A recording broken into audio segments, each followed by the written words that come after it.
Hey tribe, welcome back to my channel, Kinna Mapalomakwi. And today I am joined by Moremadi Mabule. And I admire this woman so much. Her knowledge around wills, trusts, really is top notch. And today we are having that very uncomfortable conversation. But I hope by the end of us having this chat, we will break down so many things that people find taboo and people feel quite scared about this topic.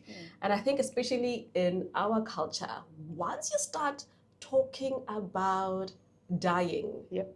it's as if we say we're inviting it. Yeah. Which is absolutely insane because one thing we know for sure, death and taxes are two certainties in life, Yes. right? Yes. That's gonna happen. Exactly. Yeah. So thank you so much for being here, Moremadi. Thank you so much, Mapalo, for having me. You opened up with the first taboo that we need to break. Yeah. Talking about wills, estate planning does not invite death. Death will happen anyway. Yep. It will happen anyway. Absolutely. And I think the best gift that you can give to your children, to your loved ones, is making sure that your affairs are in order. Absolutely. It's the responsible thing to do. Yes. So imagine you've passed on and you've left a mess for people to sort out. Like, is that the legacy you want to leave? No, absolutely Yeah. not. But I mean, that happens quite often. That's what we see over and over again. And sometimes for me, it kind of feels like we've seen these things happen to other people, and yet for whatever reason, we think that it won't happen to me, and yet we do not plan. I actually think it's the planning that is daunting. Because, you know, when you sit with a financial advisor or whoever, or a family, and you sit with your kids around and you're having that discussion, I think it's uncomfortable. And people say, hey, no, get I won. How can we make that conversation quite comfortable? Because I'm just reflecting on myself and my husband. I'm reflecting on myself and my mom, specifically. My dad also. He's kind of like, I don't want to talk about that. My mother's the one who has to bring him and say, yeah. We have to talk about this. Exactly. We have to talk about this. But I'm quite comfortable talking about the day I die because I know it's going to happen, right? And, you know, just acknowledging that and saying, I have two boys. Yeah.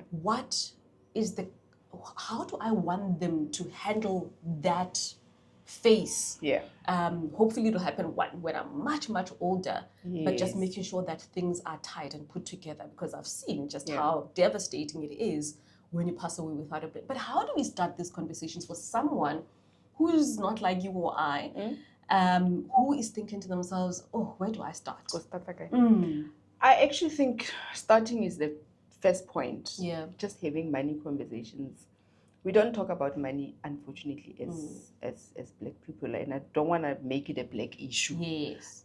Because other people would be saying, no, we've evolved, but wait until something happens. They haven't quite evolved. Yes. So let's talk about money. Yeah. A simple thing like, you know, Banabaka, I can't afford this, and this is why. Or we can afford this, and this But is not why. now. Yes. So having those conversations, then you make it lighter. So for me, I think it has been easy because I work in that space. So having money conversations, especially around legacy, has been very easy. So, I mean, if you ask my daughter now, the 11-year-old, what is a will, she knows what is a will. Oh, wow. But I want to share something, it's a personal story. Yes. When we experienced death that was very close to home, and her first question was, hey, Bo, how come this one didn't have a will? This is the person that knew that we were talking about wills all the time. And but even the very knew person, the type of work that you do. Absolutely. But this person didn't have a will, didn't do any form of planning. And that for me, it was an eye-opening experience that, you know, we talk about these things. We mustn't get tired. Don't get tired of doing the work that you do because people hear it. It hasn't sunk. They hear it. Some do something about it. Some don't. Yeah. Some do it halfway. And once they've passed away, it's like, okay, there was intention here, but Didn't quite follow through. Absolutely. Yes. So I think these conversations are important. We must keep on having them. Whether legal, a social setup, just checking, guys, Yes. is everything in order? One day the penny will drop. But it's a difficult conversation, especially because you need to be transparent. When you're talking about wills, you need to be transparent. And some of the things you need to explain. If you're having money conversations with your kids, they already know. Okay, Mama Nelly will is kai. Okay, they don't have to know what is the content. Yes. However, for you to live, remember the whole intention is about legacy. For it to not be a bittersweet thing, there must be an explanation of why things happening the way they are. So you can explain you can these things explain. in that document. Absolutely. Okay, maybe let's take a step back then. What is estate planning? Yeah. And what is a will? Okay. So, estate planning, it's like it's a plan, right? So what you do is that, okay, here is Moremadi, you've got a family, there's a legacy that I want to pass on, but there are structures that I need to put, put up a plan, draw up a plan to say, okay, from here we're going there, and how am I passing on the baton? One of the things that is important is in the plan, a will becomes one of the tools that you use in the plan. So, for example, I've got 3 daughters. Yes. Age gaps. My eldest is 28, my youngest is 11, and there's the sandwich in between.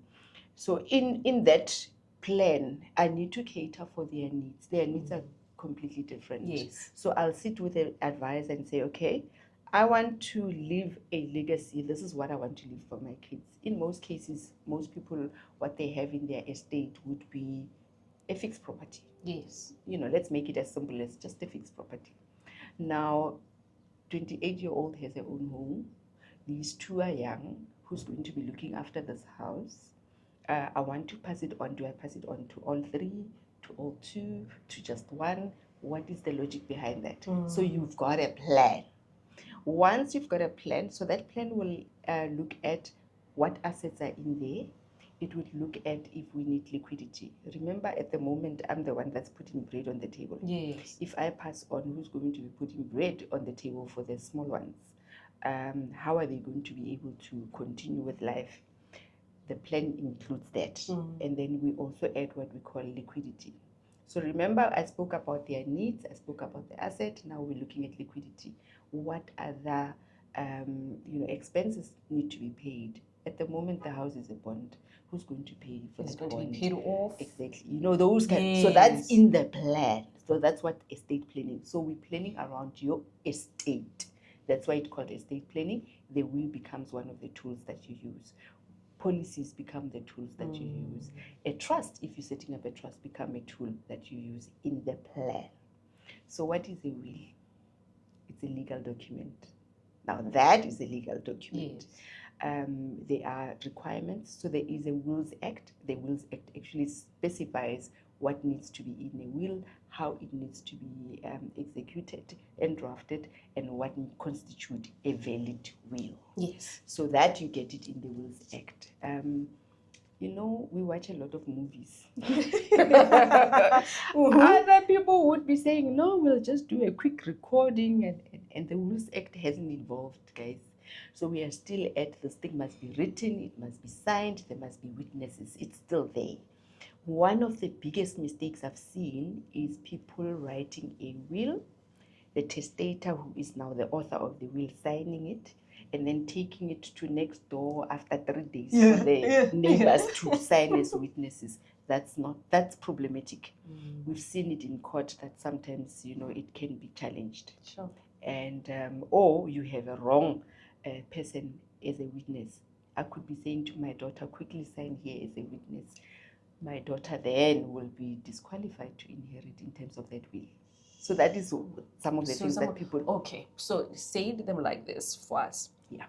You cannot, what I'm hearing, that if you are a beneficiary, you cannot be a witness to a will. Absolutely.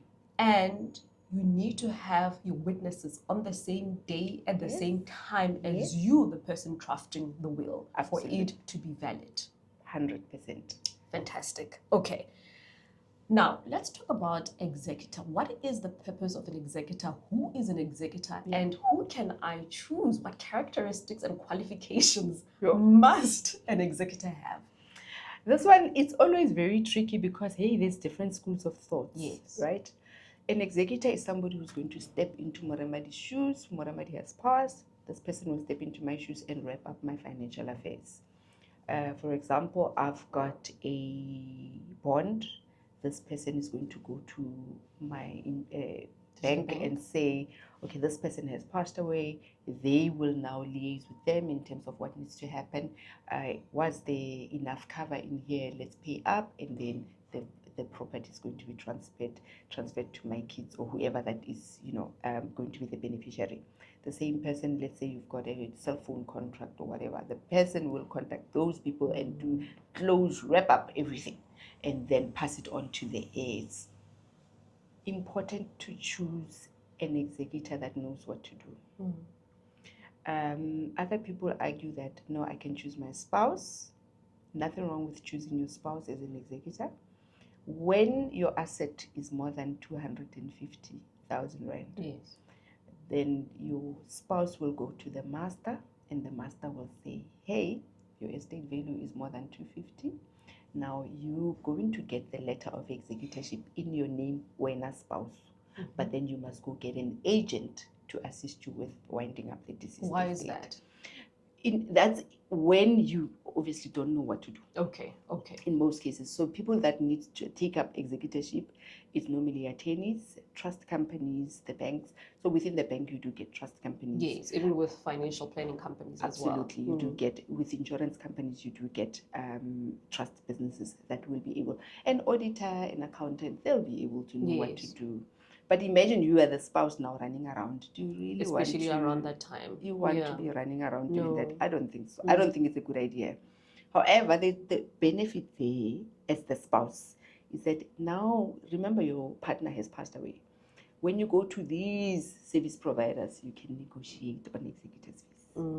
Yeah, that's a tip. And that's why most people say, okay, I'm not going to select someone. My spouse will do the running around. Because now they'll shop around for the best deal. Okay. So nothing wrong with doing that. However, there are other companies that offer even a better offering when you're doing that plan. Yes. You can actually go sit with them. They can actually say, okay, because executors fees don't do it. Executors don't work for free. It attracts executors fees. About 3.5% VAT excluded. Yes. So it's about 4 point plus. Sure, it's a lot of money. On the gross value of your estate, it's a lot. That is a lot of money. It's a lot. So the way I have done it, and that you can even tell me if it's the correct way. Yeah. I have my oldest sister as my executor. Yeah. Because exactly of that we thought about it together with my husband, said, do you really want to be running around in that time? No, right? So he has someone he also trusts. Yeah. But we know that our lawyer is going to be the one who is helping that person. Yes. Perfect. 100%. There's nothing wrong with that setup. So what will happen at that point? Your sister would say, okay, fine, she'll get the letter of executorship in her name. Go to the lawyer and give the lawyer power of attorney, because the lawyer would know what to do. Exactly. So your sister at that point would say, I do this estate at this amount. Can you see you are able to bargain at that time? However, I wanted to also say there are companies that offer a product that actually covers on those executors' fees. Then you don't have to be doing this bargaining at that time. I see. That could be covered. Okay. And obviously that you have to buy it at a price. Absolutely. Okay. Absolutely. Okay. So it's like they call it indemnification. And I don't want to go too much into the details, because what it means, you are indemnified from paying those fees. So you are able to say, okay, when we do a calculation during the plan, I'm like, Mapalo, your estate value is 1 million. You're going to need 35,000 to pay for executives fees. Pay a premium where you've got this covered. And then I look at also during the plan, we're going to set up a testamentary trust because you've got minor children, and to run this trust until termination, it might cost you so much. This cover can also cover for those administration costs for the trust, which in my view, it's a good product. Yeah. So people can shop around for those kind of products and see what's in the market. Okay. All right. Yeah. So we've covered wills and who is eligible for to making a will and what makes a valid will, Yes. right? And we've covered executors. That one is one of the most contested. I mean, you hear it all over social media. So thank you for clarifying that.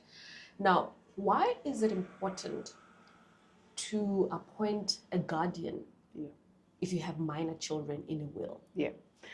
Sure, that one becomes a sensitive thing when we are mothers, because you sit and you're like, I'm a single mom, and I'm like, okay, my mom is still there, but my mom is old. Yes. Can my mom be a guardian for my 11-year-old? Am I being fair to my mom? You know, Kasi too, we always say, hi, mama will never not look after your children. Yes, she won't.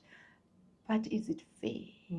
So why do we need a guardian? So remember, I've passed away. Then somebody needs to look after my children. There's always a misunderstanding.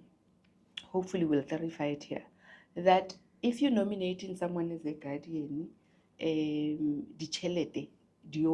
yes, that is a misunderstanding. People don't understand that part, because a guardian's role is to look after the well-being of the child, the day-to-day, stay with this. It's like you resume and take custody of this child. So my mom would take my daughter and stay with my daughter, becomes a guardian. In your will, it's important that you actually put it, especially for single moms. Single moms, your baby daddy does not lose their right of being a parent because when you've passed away now, they don't exist. So remember, the baby daddy or baby mom is a legal guardian, right? But the courts are not going to just grant a stranger who has never seen this child and say, okay, you look after the child. No, that's not how it works. So the Master of the High Court is the upper guardian of all minors, in a literal sense, because they look at the best interest of the child. If baby daddy or baby mom has never had a relationship with this child, nobody's going to hand over the child. But it can be a contested legal battle. And hence the importance of having a will. Yes, and nominating. Yes. And being explicit and be clear. But in my opening, when we spoke about guardianship, I said we also need to look at what is the best interest of that minor child. If my mom is 80 and my daughter is 11, like, that picture fair. Already. Yes. Let's be fair. Yes. However, also, let's paint a different picture. If my sister has 5 of her own kids and I bring my one into a new environment, are we being fair? True. And remember, in this case, Wes, to throw a spinner at it, you bringing a child that is a trust fund baby, if you've done your things correctly, and your sister now has 5 of her own kids, yours is going to a private school, coming to stay with sister, and her children are going somewhere else. Sure. How do you socially make it so that it doesn't cause problems? So you need to apply your mind when you actually choosing whoever that needs to be a guardian. You absolutely do, because I was going to have another way of thinking about it, or I have had a different way of thinking about it, that it does not matter whether, because I think sometimes we think, oh no, I'm going to choose a guardian who has money, right? Yeah. But perhaps their values and what you want to teach your child are 2 different things. For me, I took a look at the character of the person I want to be my kids' guardians, and I know if I was not around, if their dad is not around, this is the person who's going to instill these values that I want. Same values, exactly. Absolutely. That, and it's important, and we miss it because we're like, I know, also it's fine. They might mean well, but it might not necessarily be the best interest of the child. Yeah, you have to look at the fit of the child. It's actually quite tricky, eh? Yeah. It's very tricky, but you need to apply your mind. Absolutely. That's why they plan. So that plan I spoke about, it's got so many components. One of it is, how do I select a guardian? Sure. Okay. Well, I mean, I think the Yeah. tribe will definitely have to answer that one for themselves, but I think we've given them enough meat for them to really go and apply themselves, like you are saying. Okay. Absolutely. All right. So with wills, I want to tackle marital regimes and wills. Yeah. If you're married in community of property, what is the impact of throwing out the will? If you're married out of community of property with or without the accrual system, how does it impact me as an individual when I'm drawing up a will? Yeah. And then the second question to that is it good to make a joint will if you are in a partnership, if you're in a marriage, or is it better to have a single will? Yeah. Sure. So I'll share something very interesting. I've had clients in my past life where I would sit with Mr. and Mrs. and we draw up a will, and they're married in community of property. They understand their marital regime. Understanding your marital regime is literally understanding that we've entered a contract, and in terms of this contract, we own this thing together if it is in community of property. So they understood that. And then we drew up a will. They wanted a joint will, and I explained some of the dilemma that comes with a joint will. They were happy to have a joint will, but there were trust issues. No, we're doing a joint will because it's our thing. Yeah. Yes. And then 2 weeks later, I sat with Mr. and we did a separate will, completely different to what we did. Is that legal? It is. Remember, you've got freedom of testation. Yes. We are married, yes, great, but that doesn't mean my freedom of testation now disappears. So the implications there is, we did a joint will with Mr. and Mrs. Mr. goes and does a later will, which means his portion of this will is no longer applicable. It's revoked. So very important, maybe your tribe must go and check if they've got wills, whether the preamble revokes the previous one. Please, yes. It's important because sometimes we do DIY, we don't do the actual wills drafted by professionals. Just check your preamble revokes your previous will. Any previous wills that might have. And maybe it brings me back to the validity of a will. Yes. Should you have a date on your will? So the act doesn't specify that you must put a date, but having a date actually helps to see which one was the later will. Yeah. Yes. So it is standard practice that you must put a date in your will. Yeah. Okay. All right. So now we've done a joint will. Mr. says, I'm changing my mind. I'm changing mine. Yeah. And if he passes away, his one is valid. Yes. What about if I pass away? What Yours happens? is valid. Your portion. So my portion is still valid. So remember the joint will would say a will of Mr. Sibani Bani Bani and Mrs. Sibani Bani Bani. You've got your details there. And then in the actual document, you will see when you read it that now we're reading part A and part B. Yeah. Okay, so clearly I have a single will. Because I don't know. You see, so if it's just a single, it's just your name, your ID number, and then all my information. Exactly. Yes. So it's important to understand now. Remember, I sat with them doing a joint, and they are married in community of property. When I'm sitting with Mr., I reiterate, sir, we're just dealing with your half portion. Whatever you want to do, it's just a half portion. What I always say to people is that you can do whatever, freedom of testation, but let it be executable. Mr. now comes up. He's got 2 kids out of marriage. Wife doesn't know about them. Now we go to the plan. Hey, bro, let's look at your plan. Is your plan really speaking to what now you're trying to achieve? Are we going to have these kids coming to go own this house with Mrs.? Is that what you want? No, that's not what I want. But I want to make sure that they get a portion. Okay, in the plan, let's create a different thing for them. Then that's where life cover, you can play with life cover, blah, blah, blah. We played with life cover, we put it on record. I place on record that I have a life cover with police numbers for the benefit of these children. Yes. And he was clear and fair and said, I don't want my kids to be fighting my wife. And I think the principle, we can argue whether it is correct how he did things, but the principle here is he knew that and he wanted to make provision also. So that's absolutely. So it's making provision and making sure that now, they don't come and interfere with your wife.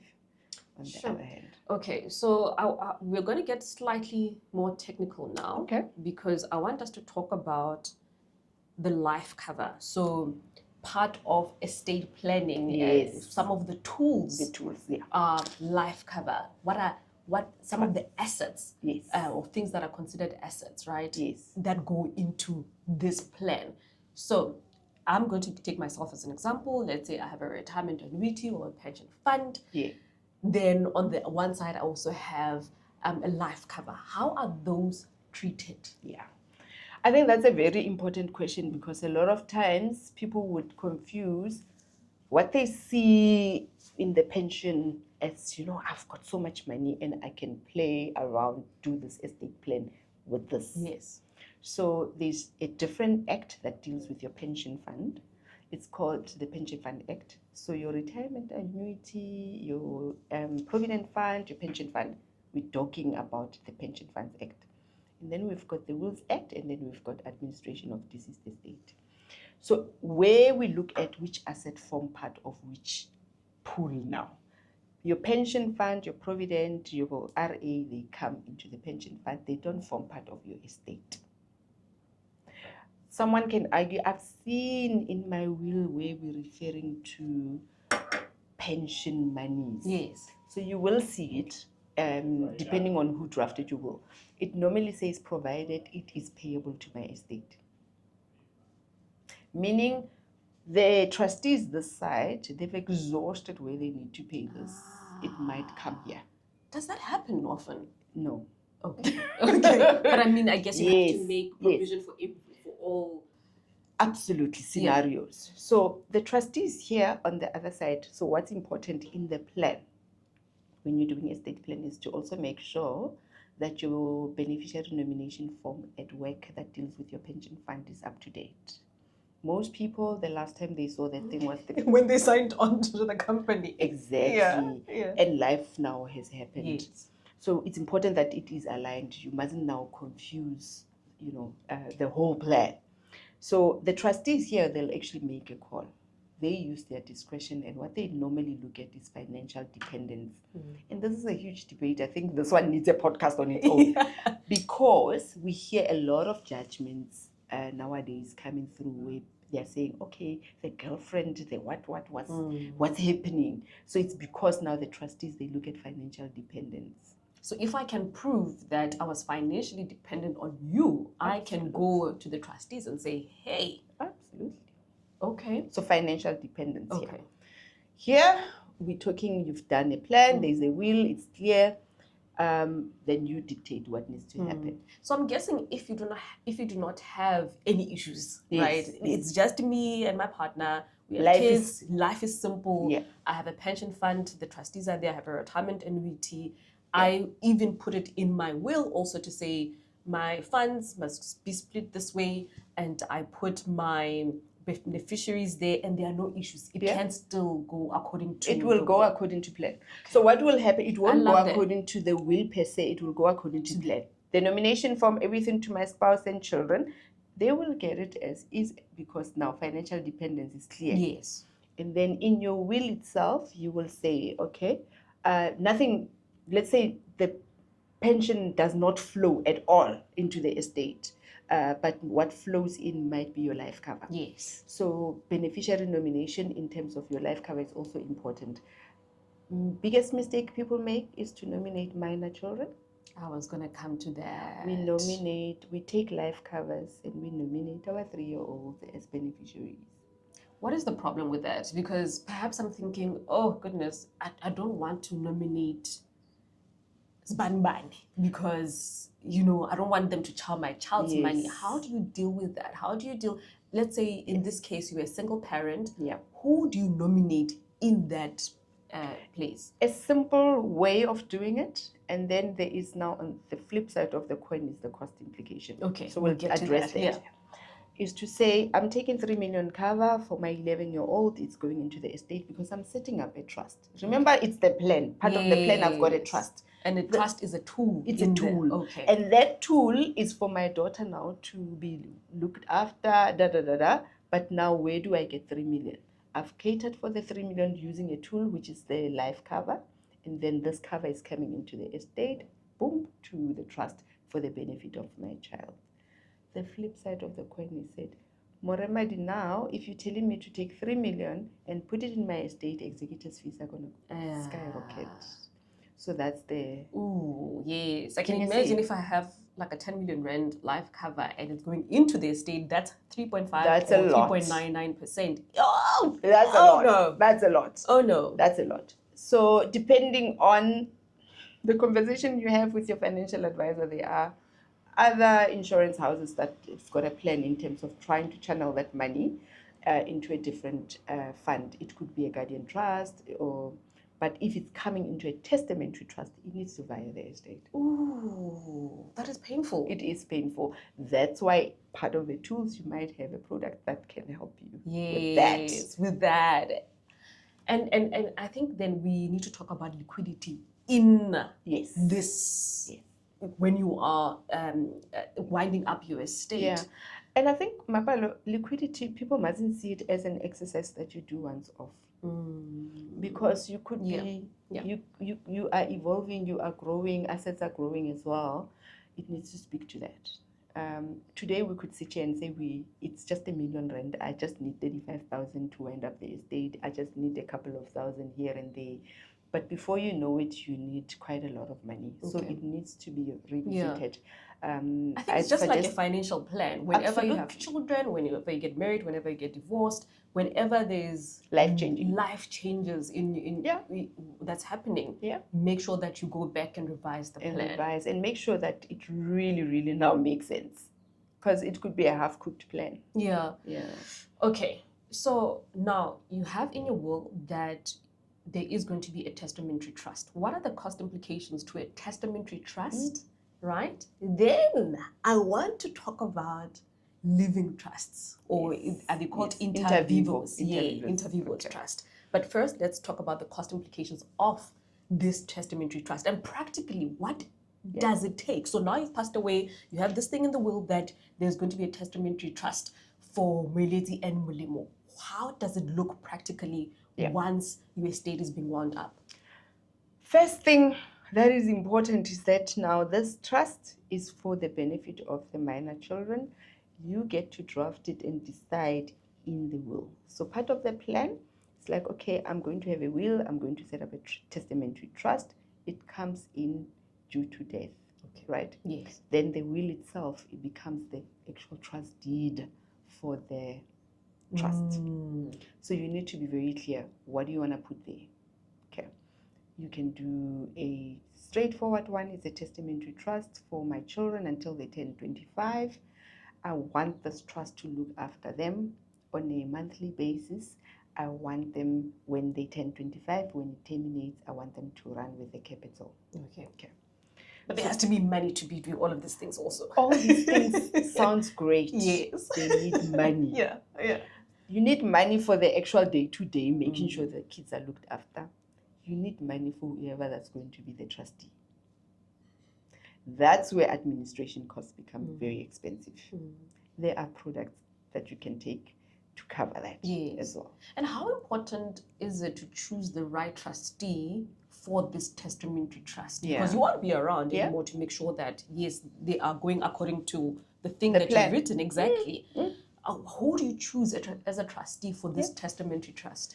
I think it goes back to the conversation of selecting an executor, selecting a guardian. Now we're selecting a trustee. Firstly, if my daughter is 11 and I'm setting up a trust until 25, for argument's sake, for those duration, you want somebody you can trust.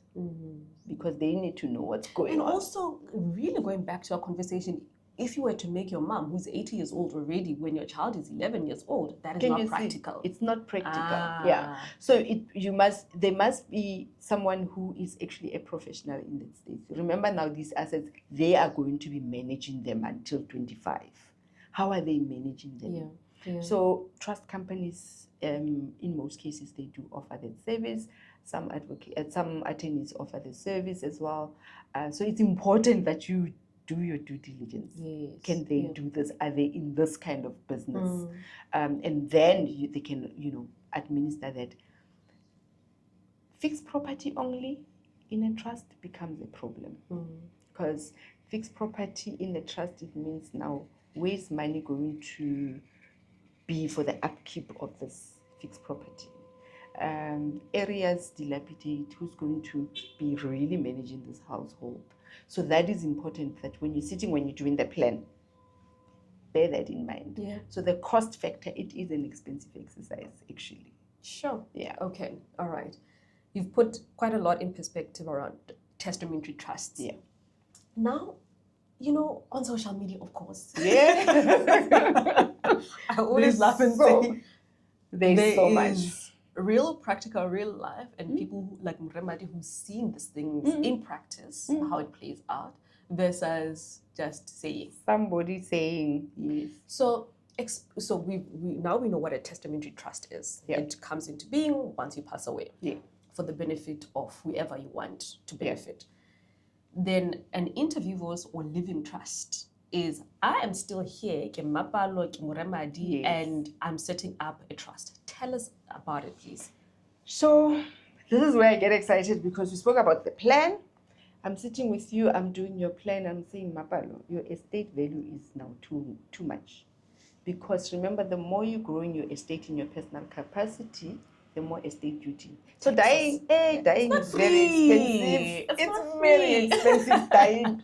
So now your estate value now is more than 3.5 million as an individual, and if you're married, it's more than 7 million. And let's stop growing this asset under the structure. So one of the tools that we would use is what we call an inter vivo trust, a living trust. The word says it. I am living and I'm making doing the structure. Okay. So you make the structure, you dictate what needs to happen in the structure. The nice part is assets that you are going to be putting in the structure, they are now removed from you. So they are not yours anymore. Ne? And I think that's very, very important. They are very not yours. Important. We'll talk about that and some of the complexities around Absolutely. That. It's no longer my They are no asset. longer yours. Okay. Yeah. So now there's Mapalo and then there's the trust. Yes. Two different PTY Ltd. Yeah. A trust. Yeah. Two different entities. Yes. So and what is important here is that SARS will look at what we call the alter ego. Ne? If you're going to be running this trust as if it's your kitchen, there's no minutes, there's no trustees, there's no resolutions, you're going to have a problem. Because now it means that this was just a front, the alter ego. There's famous cases of people that did the same thing, and we saw how SARS dealt with it. Yeah. So you don't want that. I remember when I started working, that's when they were really going hard on trusts. Absolutely. They're still going hard on trusts because they are a high risk for money laundering and all interesting things. Yeah, happens normally in those structures. But it's a good vehicle for estate planning purposes, for legacy planning, and also for preservation. Mapalo, one thing that hurts me is black people. There was a saying, and I think it's still happening, we die with our wealth.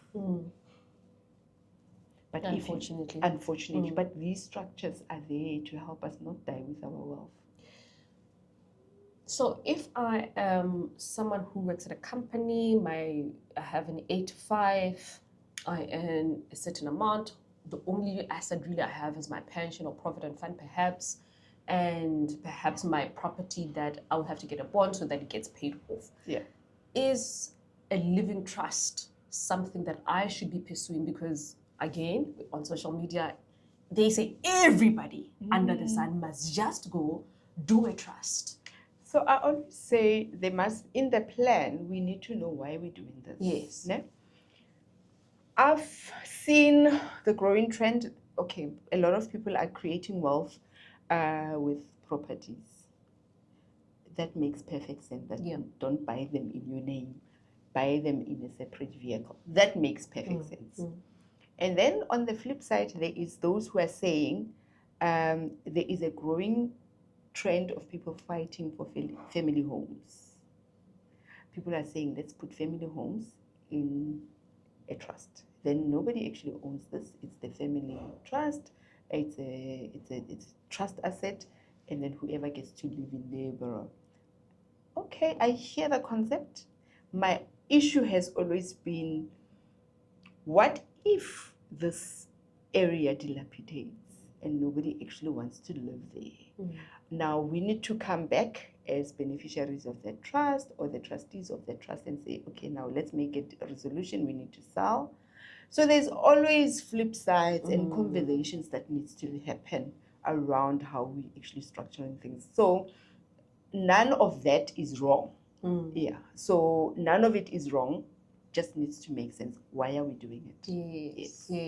And I like the fact that you are stressing none of these ideologies are wrong. Yes. But you have to really go back to the drawing board, Why get sound advice, and say, why are we doing this? So on that example of now the beneficiaries can come together and say, should we sell this property? When does a trust have an end date? For example, now it was one property in there, nobody wants to stay there. Yeah.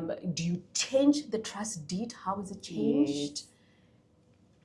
So remember, I said now it's living. You are here, you are sitting in this thing, you pass away.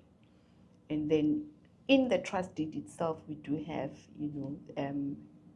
replacement trustees. So you could be the founder and a trustee, or you could be the founder and the beneficiary or whatever, depending on how you structure it. So that you've nominated now your husband to be the trustee in your replacement. You've passed away, he comes in. So the trustees make a call, right? The beneficiaries are just the beneficiaries, but the beneficiaries can be the trustees as well. What is important in that setup? You need to have an independent trustee.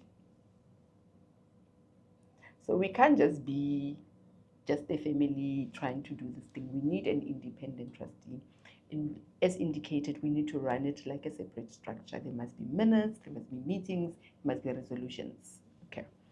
Because you need to prove that to SARS. Okay. So now we've decided, okay, we actually want to sell. That trust deed actually allows us as trustees to make these decisions. Then we are able to do that. We pass on a resolution. All beneficiaries, everybody, all parties involved are quite comfortable that we do that. We sell it. It was the only asset in there, and that's it. Okay. Yeah. All right. Sure.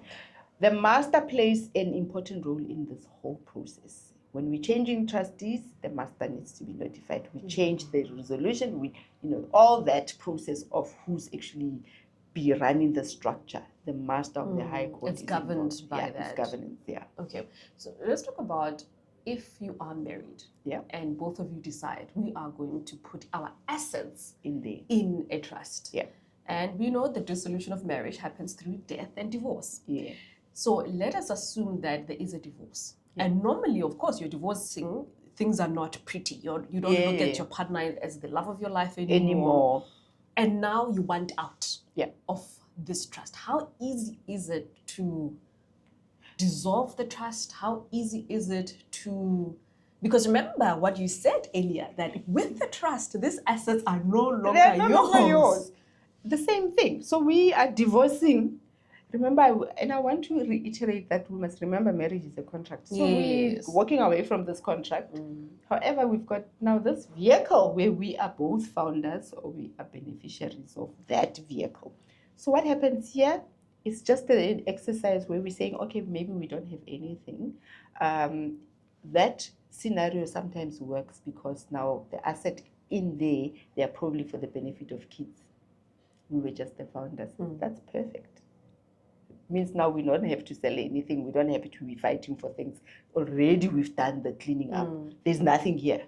Because I've heard in instances where there was a trust that we founded together as a couple. When we get divorced, things are ugly, and part of the trustees were friends, and now they are siding with the other. How do you deal with that? Can you see? That's where the role of an independent trustee works. I think it becomes very imperative that you have an independent trustee, which could be a trust company or an attorney that comes in the sober one and says, okay, this is how this is going to work. Is there voting involved or There something? is. There is, yes. There is. There's proper meetings and everything must be minuted. Sure. Okay. Now, we were talking a little bit about liquidity in these trusts. Yeah. In winding up your estate.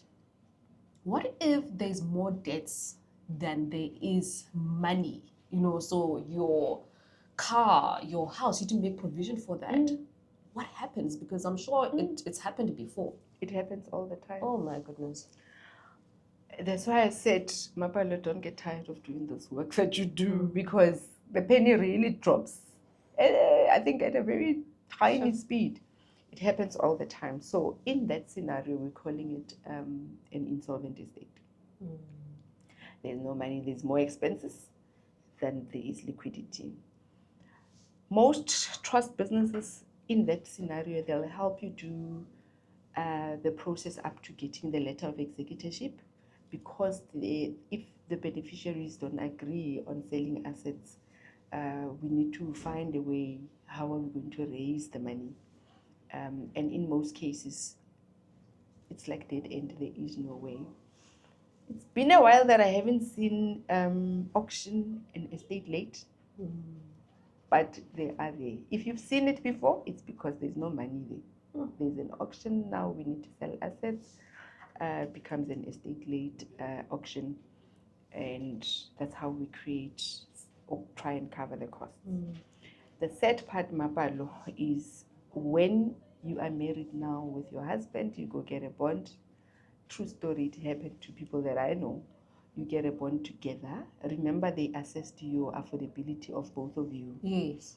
And then he passes away, and then you've got a 3 million house. They look at, Mapalo, can you afford the 3 million? So securing a bond on your own might be problematic as well.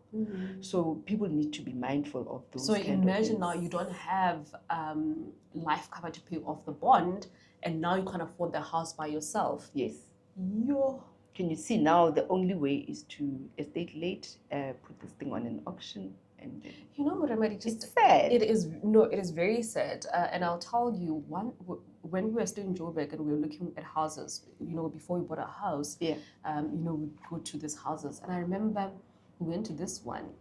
There were people living there, and I was like, no man, something's wrong about this viewing. There is something that is not right. And my husband got to talk to the grandmother or the mom to the person who had passed away. He says, no, they passed away, we can't pay it off, and literally they are still living. I said, I don't want this house. It's very sad. It's a reality. It's very, very sad. Sure. It's very, very sad. No. But it takes us back to your opening statement. How do we have these money conversations? Because how do you live in this amazing home and there's no plan? Like, there's no cover, there's no plan for liquidity. Like, how? We have to be responsible. Okay, now talking about life cover, right? So let's say you have life cover, and life cover is the contract between you and the insurance company. And if I write Moremadi in there, the insurance company says this person was of sound mind, they knew exactly what they were doing, that cover pays to Moremadi, right? Yeah. And you have a home that's about to get taken. There's nothing that can happen. That's it. Yeah. I've had a spouse saying, actually, I don't want to live there. I've got a 3 million rent in my account. I don't want this house. Sell it. Sure. So it's those kind of things. But in there, when it's a spouse, it's fine. They've decided they're changing location. But imagine in that scenario that I made of Mr. and Mrs. and now Mr. has got life cover that's payable to children born out of wedlock, and then this house now doesn't have money to pay it off, and spouse cannot afford to get the bond approved. Can you see how bitter that is going to be? And this is some of the things that really cause fights and generational trauma in families, because we just refuse to plan. We refuse to plan, we refuse to have conversations, and we refuse to be transparent about certain things. We don't. Talking about transparency, and you did touch on it earlier, and I think maybe let's reiterate it again, that if you are a parent, we are not saying go sit down and say this is this is that, everything, but just the knowledge. Like, for example, with my mom, she tells me I do have a will. Whenever anything happens to me, when I kissed in there's my stuff around policies and whatnot. So how important is it to have a life file or life folder, and what goes into this life folder? That's such a nice question, and I'm glad Mama has a kist with everything in there. So my mom likes making a joke and say, when I die, there's no crying now. It's go find the kist first. Yes. Find the kist after, and then you'll cry after. And I think that is her saying, actually, I've got a life file. What's important in that life file? People, half the time, we don't know where to find your ID, guys. We don't know where to find your ID. Just a simple thing. Oh, and then you hear in our black culture, hey, about its ID. Then they went and got policies and stuff. The funeral. So the ID. So we need to know where to find your ID. So it's the ID. If you've got a will, it's the copy of the will. It doesn't have to be the signed one. Okay. Because I don't recommend that people keep their signed wills at home under the mattress or under something. No. True story, I've seen somebody who has decided to discard their will, the will of the spouse, because they didn't like what they saw in there. And the spouse didn't hand in another will anywhere else. So who's going to prove what? So please don't do that. Don't keep it at home. Where can I keep it then? If you've got it with the bank, with the attorney, with insurance companies, they offer custody. So they can So they keep the original will. The original, they keep it there. So you can keep a copy at home. Okay? So we need to find it. If there's funeral policies, please keep them there, because in most cases we run around with funeral. Half the time we don't know where you are insured. Another thing that you need to keep in there that is important is if there is it's very taboo, and I see a lot of people don't offer it anymore, is what we call that document that will give the doctor or the family peace of mind to make a decision if there is a problem. Now you are sitting here, you're on a life support machine. I love that. Yeah. In most cases, people, but sometimes it's important. So also, you need to have, if you are an organ donor, please, it's important. Tell your husband, it must be a surprise. I told my daddy, was like, hey, I'm like, how am I going to meet my organs in heaven?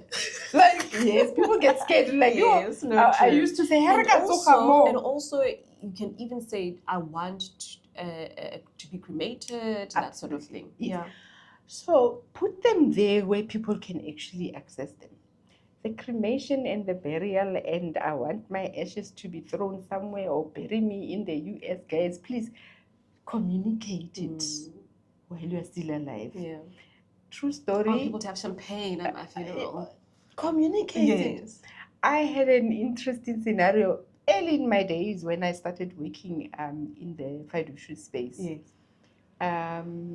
So, there's also this myth that we'll do the reading of the will. So we don't do that. No, I don't. Those are the movies. It's the movies. Guys. Where's the time to be calling you and reading the will? You see why I say this, like you've been saying, this conversations are so important, because our point of reference normally are the movies. And there's movies and there's real life, especially in South Africa. Absolutely. So there's no reading of, that is so traumatic. I wanted that for myself. However, the family comes to report the estate, right? Yes. So we check in the system and we actually pull the will, and then It's the first time they see this thing. It's the first time. And they said, oh, this person wanted to be cremated. We buried them. So now what must happen? Okay, I'm not even laughing. Can you see? Communicate. Yes. Your family, your husband mustn't be fighting with your mom. Your mom wants you to go somewhere else, and your husband They want is me to go to Lesotho. and They your want your me all husband the is way in the probably thinking we're mountains. not doing Hayibo, that. we're not doing that. She didn't want that. Can you see? Yes. But your mom needs to know that you didn't want that. Mm. So those are some of the things that we, because otherwise it becomes very interesting because now the family is like, oh, now what do we do? Fortunately, it was the other race. They didn't have an issue of yo tarbukela or whatever. So it was like, okay, we buried. Yes. Tough for you. Okay. You know. But those kind of things, communicate them. Yeah. In your life file, one thing that we mustn't forget, guys. While we're still alive, please don't make your family go sort out your tax issues. Ooh. A lot of times, we don't have people registered with SARS. Let's start there. Yeah. Or they haven't filed for years. Sure. And then when you pass away, there's no double up. We still need to do that. So SARS still wants their money. SARS wants your money. So it could you could have said, oh no, I've made provision, but then there is a massive debt with SARS that still needs to be provided SARS wants for. its money. Oh, okay. And that, a lot of times, people forget it. Yes, They forget it. Okay. Yeah. What else? And is then in this life if you are, if you are in business, depending on the structure of that business, very important. If you've got partners in your business, your husband needs to know you are in business with Moremadi, and this is the structure. Yeah, and this is the arrangement. I've also seen people do what we call buy and sell agreements. Yes. And some people don't even do buy and sell agreements. Then when they pass away, they have this business that now, what is my share of this business? Then they interfere with running of the business, because which is quite unfortunate. It becomes unfortunate because your husband is probably thinking, I don't want to be in business with Moremadi, I just want my share. But now Moremadi is saying, there's no liquidity in the business to buy out your portion. So buy and sells are so crucial. They are. And keep them up to date. Because your business is growing, keep them up to date. If your business was doing 2 million at one point and now it's doing 10 and you made provision for 2 million only, that's also important. So that structure of your company, you can also keep it in your life file. And then if you've got shares everywhere, I mean, there was a time where we were buying, everybody was buying shares. Yes, those ones. And people don't even know where is their share certificate. They've never made contact to computer share or whatever. You know, please just check that you've got all those. Because we do wind up in deceased estate, we close it, and then before you know it, somebody comes in and say, no, there's random shares here. And then now we need to open the estate. So, you know, have all that in one file. People don't have to know the content thereof, but they just need to know. This is where you need to go. Kiss the Elaya Mama. This is what you're going to find in there. You know, for me, one of the saddest things as someone who's experienced, someone who's close that has passed away, is having to go maybe on email to try and find out, okay, what subscriptions do they have? Because, you know, all of those things, write them down. I think something as small as having subscriptions, what is going off your account? What's happening? You know, closing them. Again, especially on social media, God forbid I die. That's another thing. Remove me. So it's remove me. Okay, this is my communication in the future. If I ever die, remove me. It's social media, but other people, you guys have monetized your social media. So what must happen to that? People need to know what must happen. Yes, I mean, especially on YouTube, I do get quite a bit of money from YouTube as well. So you leave it. That one can go and still give my kids some money. Can you see? It needs to be documented. How do they access Even it? for your book, if you have a book and you're getting royalties, absolutely document that as well. Well. Cryptocurrency, those who are into that world, document it, because so it's put not as much easy. Information. Absolutely. Literally, this is your life. It's your life file. Every transaction that you've ever made, everything that you have needs to go put in this it thing. in there. Okay. Yeah. Sure, you have left us with a lot. A lot of work, man. A lot of work, but at least we know where to start, and Yeah. we can start asking the right questions. Absolutely. As a last thought, Yeah. what would you want people to know who are watching this, people who are going to share this with their Yeah. family? I think one thing that we need to know is, having an estate plan, think of it this way. We work so hard. We're trying to accumulate this. We're chasing dreams. We're chasing goals. But you want to pass it on to the next generation. And it starts with you being conscious about, okay, let's just take that first step. It could be just a basic will, nothing fancy, everything to my spouse, everything to my children, full stop. You've started. And then you start having that. And make it a habit that, as much as I'm growing my career and doing this, I also want to make sure that, I pass on the baton. It's the responsible thing to do. It is the responsible thing to do. And let's just change our money story as families. Yes. There's no need that people who are watching this channel, I know most of them are educated, they're career women. Yeah. There's no need for us to be repeating the same mistakes. Yeah. If you love this video, please remember to like, share it, start the conversation with your loved ones, and let's change the script. And remember to subscribe also. See you soon, tribe.